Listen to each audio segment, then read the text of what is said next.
think there were not many people who understood just how broad his interests were and how supportive he was of an astonishingly wide range of organisations. Prince William entered the private meeting, believing he was about to receive one final responsibility from his grandmother. Instead, the executors opened a sealed envelope, read a single paragraph, and spoke the name that changed the atmosphere instantly. Elizabeth's hidden will did not place her most sensitive private legacy under the future king's control. It named Princess Anne. William did not interrupt. He simply stared at the document as the meaning of that decision settled over the room. Before we go deeper into what this really means for the royal family, make sure to subscribe so you don't miss a single update.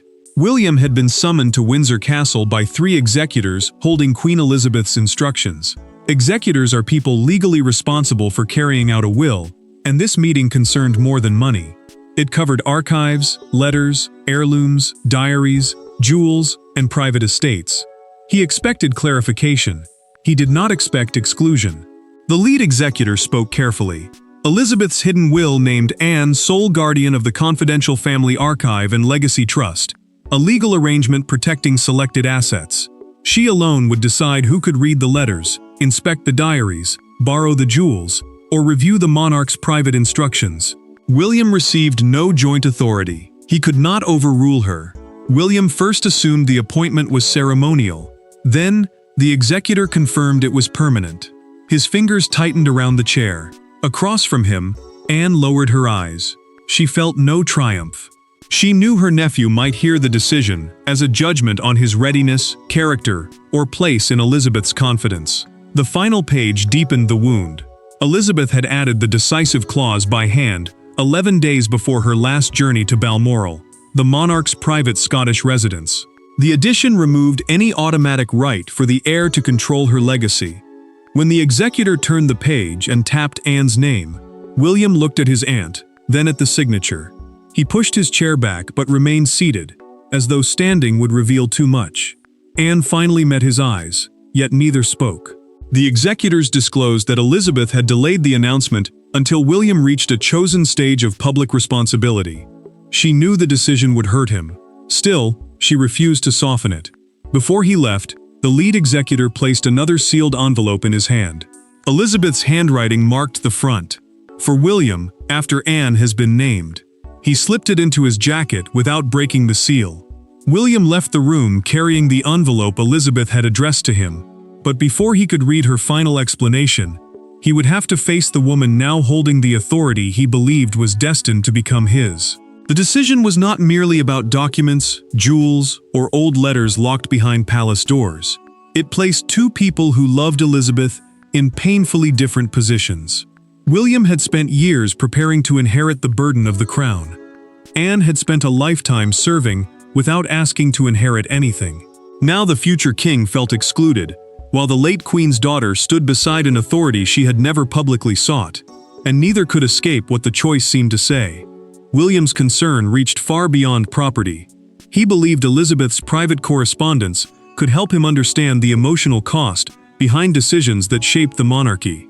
One day, he would need to guide Prince George through the same pressures now weighing on him. Those letters might explain old wounds, hidden sacrifices, and promises the institution had never recorded. To the prince, losing access meant losing a map he believed could protect both his son and the crown.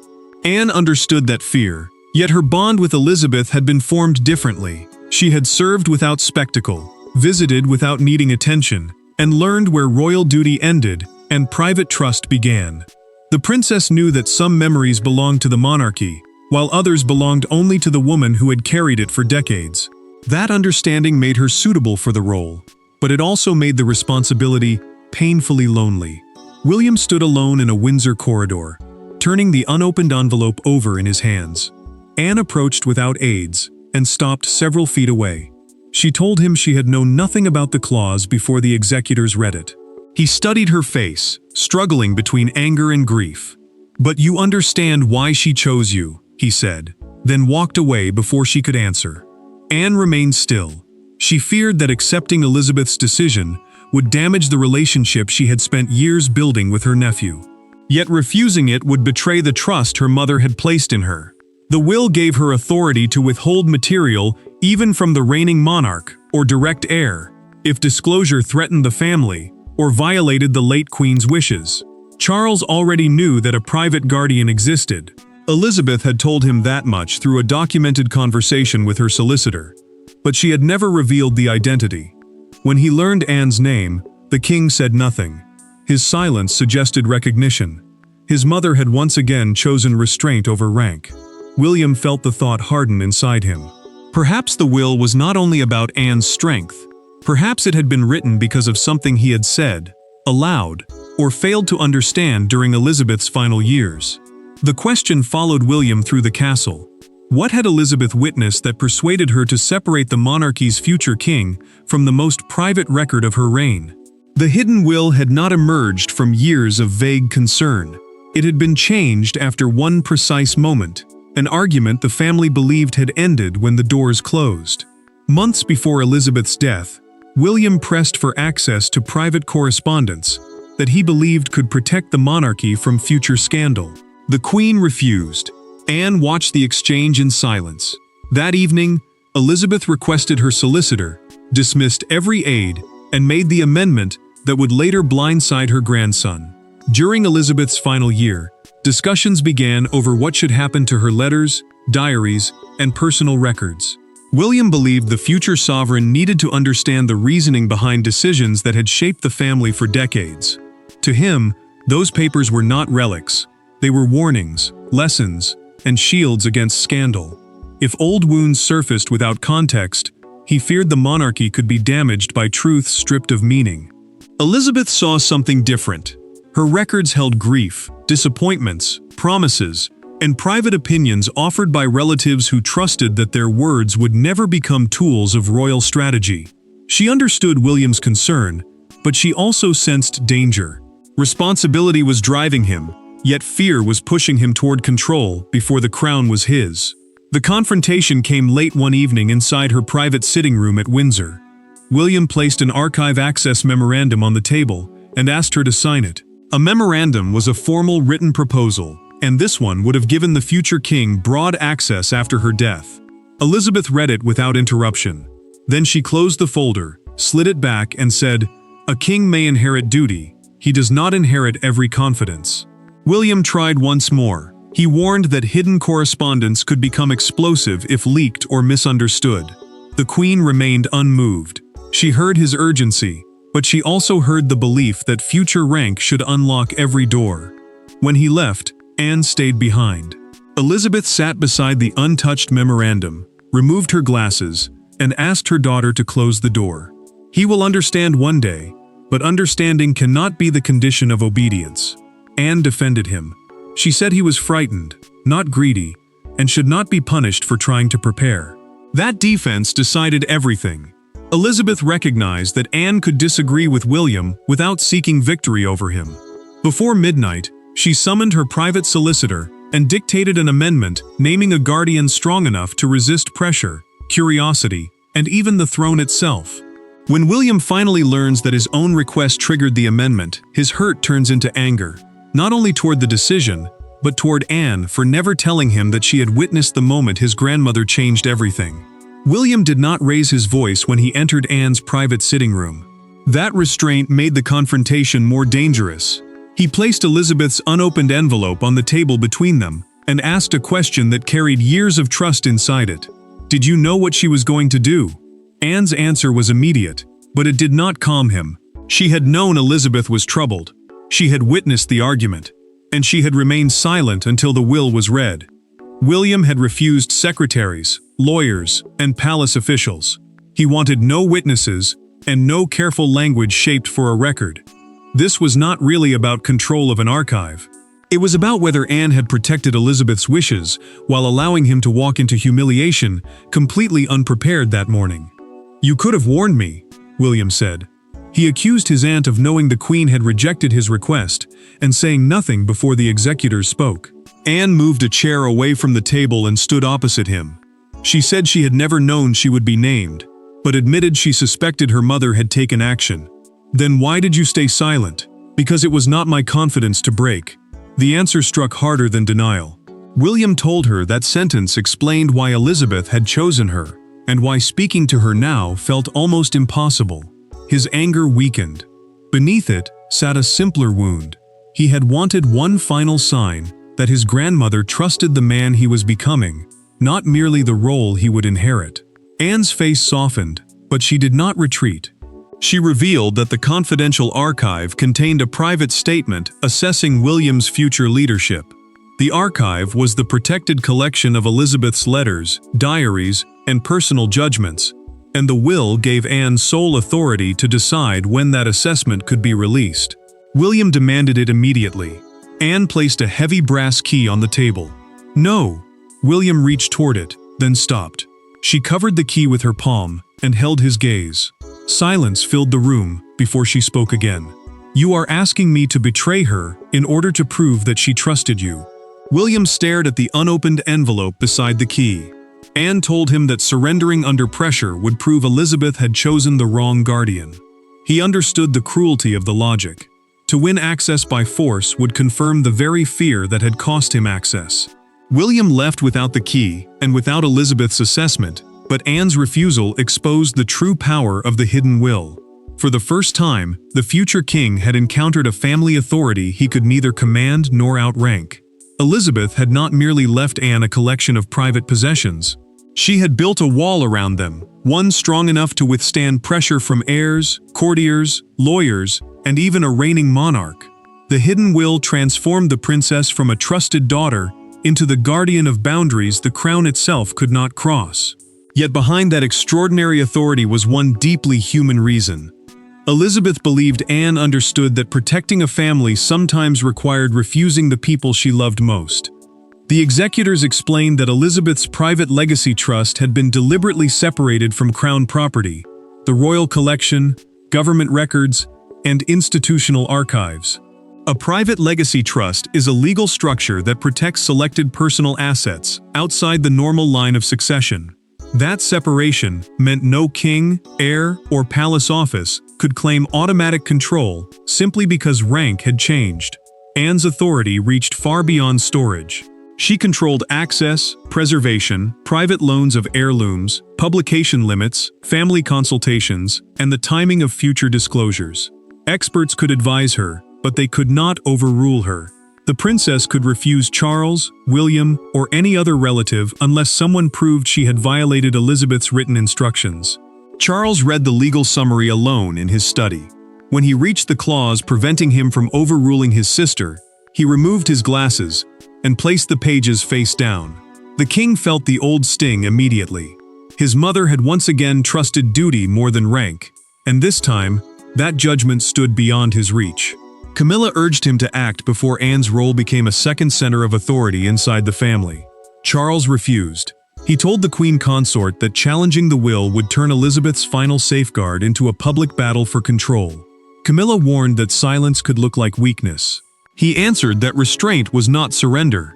Anne entered moments later and stood near the door. Charles asked whether she intended to deny William the letter forever. "No. I intend to give it to him when he can read it as her grandson, not use it as the future king." The monarch nodded, then warned that William might never forgive the distinction. A confidential schedule attached to the will deepened the danger. It listed sealed packets for William, Charles, and one marked, "To be opened if the family divides." 2 executors could activate it if the dispute threatened unity. With William refusing to speak to Anne and Charles facing pressure, that threshold was suddenly close. The legal structure protected Anne's authority, but it could not protect the family from the emotional consequences. And by the following morning, the first visible changes inside the palace made the hidden division impossible to ignore. No announcement was made, yet the palace changed overnight. Files once prepared for William were redirected to Anne. Requests that previously moved through the future king's office now required her signature. Staff members lowered their voices when either name was mentioned. The hidden will had created no public scandal, but inside the royal household, every altered routine carried the same message.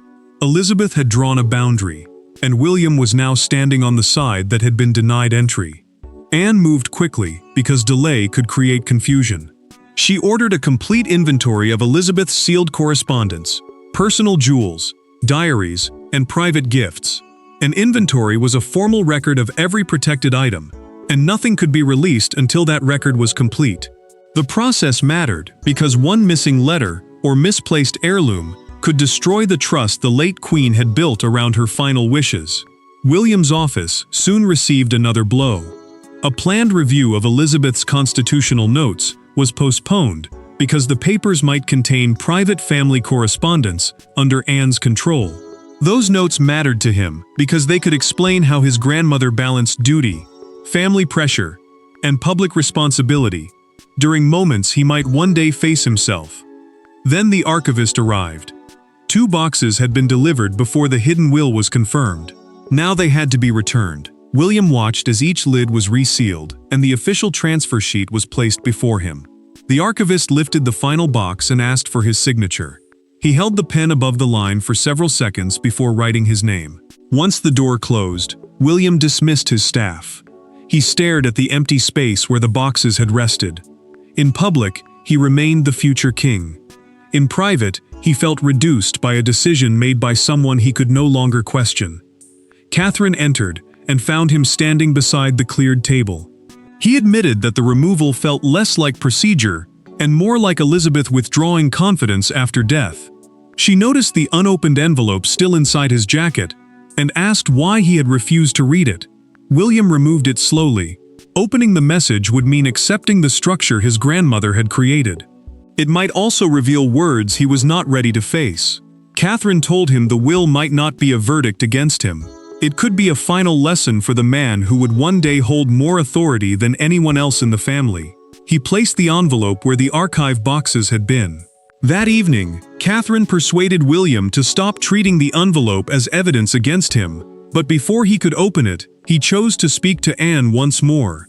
Not as an heir challenging a guardian, but as a nephew confronting the aunt he feared he had lost. The second meeting began differently. William arrived without advisors, without legal papers, and without demanding access to anything. Anne was seated alone when he entered, the archive key resting beside her, but no longer placed between them like a weapon. For the first time since the will was revealed, he did not ask why Elizabeth chose her. He asked whether his grandmother had been disappointed in him. Anne's answer broke through the pride that had kept them apart. William had spent the evening speaking with Catherine, and her words had unsettled the certainty behind his anger. He now understood that demanding Elizabeth's letter as a right had prevented him from receiving it as something personal. He had treated grief like a legal claim, believing rank should open the door before he was ready to understand what waited behind it. Anne remained bound by the hidden will. It allowed her to release sealed material only when the person receiving it understood the responsibility attached to the message. She studied her nephew carefully, not as the future king, but as the grandson who had entered the room carrying fear he could no longer disguise. William admitted the truth. He had confused preparation with entitlement.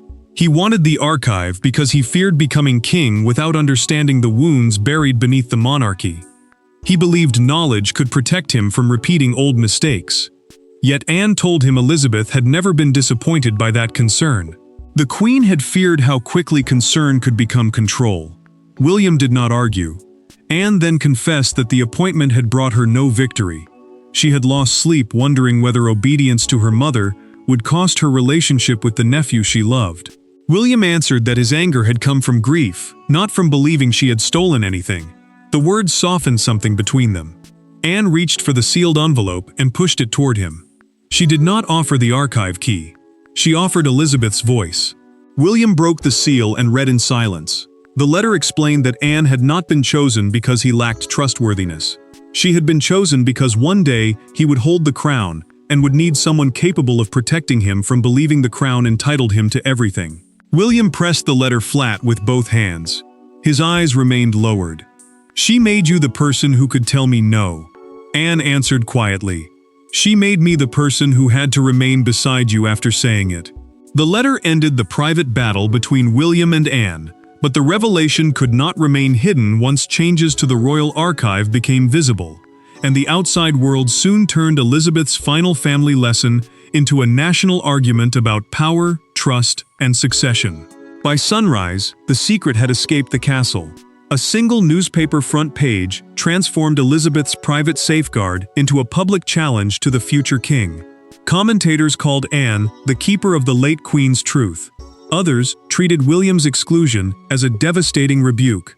Crowds gathered near Windsor, cameras filled the pavement, and one image came to define the entire controversy: Anne arriving alone, carrying the archive case, while William waited inside to stand beside her. The leak did not begin with a confession. Staff movements, sealed transfers, and changes in archive access created a pattern reporters could not ignore. Buckingham Palace confirmed only that private arrangements concerning Elizabeth's personal legacy were being implemented. That sentence was meant to calm speculation. Instead, it enlarged the mystery. Public opinion split immediately. Some argued that William, as the future sovereign, should control every record connected to the monarchy. Others believed Elizabeth had drawn a line between inherited office and personal trust. The argument was no longer about boxes or letters. It became a national debate over whether rank should unlock every private door. The Daily Chronicle seized the moment.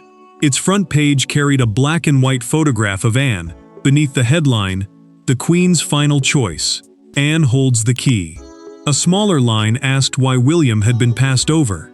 By breakfast, the question was everywhere. Outside Windsor Castle, a royal correspondent described the will during a live broadcast as Elizabeth's last constitutional lesson inside her own family. A constitutional lesson meant a warning about how royal power should be limited and used. The phrase spread across television and social media, turning a family wound into public judgment. William watched the coverage beside Catherine. She saw tension return to his face, but he did not strike back.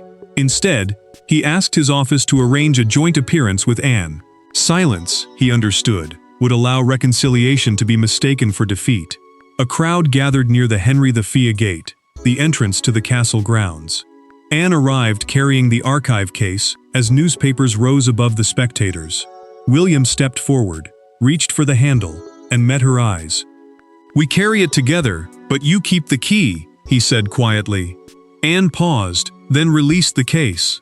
William told the press that Elizabeth had chosen a guardian whose duty was to protect trust rather than power. What had looked like humiliation became proof that he had understood her final message. The photograph that evening no longer showed a future king pushed aside. It showed a man strong enough to accept a boundary, and the final decision William made behind palace doors would determine what Elizabeth's hidden will ultimately meant for the monarchy. Elizabeth's hidden will did not crown Anne above William, nor did it expose a secret rejection of the future king. Its meaning was more personal and more demanding. The late queen had divided authority because she understood the danger of allowing love, grief, duty, and power to exist in the same hands without resistance. William's shock was real. Anne's burden was permanent. Yet through their conflict, both finally understood the role Elizabeth had written for each of them. William ended the dispute with a formal instruction. Anne would remain guardian of Elizabeth's confidential legacy, and every request would follow the hidden will. A guardian meant the person trusted to protect letters, diaries, heirlooms, and decisions from royal control. He withdrew every demand. Anne answered restraint with inclusion. She formed a family council so William, Charles, and Catherine could advise without weakening her authority. The council was consultative, not governing, and its members could recommend action but never overrule her. Elizabeth wanted guidance without letting rank crush trust. William met his aunt alone. He admitted that he had first seen the decision as proof that his grandmother doubted him. Now he saw preparation for kingship. Elizabeth had forced him to face a truth no ceremony could teach. Power becomes dangerous when it cannot accept a boundary. Anne confessed that she had never wanted authority over the family. The prince answered that this was exactly why the queen had trusted her. Their relationship healed because both accepted the conflict. William signed a family protocol confirming that Anne's decisions would be honored in his reign. A protocol was a written agreement defining family conduct. He set down the pen, passed the page to her, and said, "Her boundary will survive us both." Anne then gave him Elizabeth's leadership assessment. The statement praised his compassion, warned against fear, and predicted that his hardest test would be accepting advice from people with no greater rank but clearer judgment. William and Anne placed the letter inside the archive together. She turned the key and gave him nothing. This time, he did not reach for it. He offered his arm, and they left side by side. He would inherit the monarchy's future. She would protect the woman behind the crown. Neither was diminished. Elizabeth's last decision did not divide her family in the end. It taught the future king that true authority includes knowing what must never belong to him, and it confirmed Anne as the trusted guardian who would protect that lesson long after the queen was gone. Thanks for watching. Please don't forget to like and subscribe, and we will see you in next one.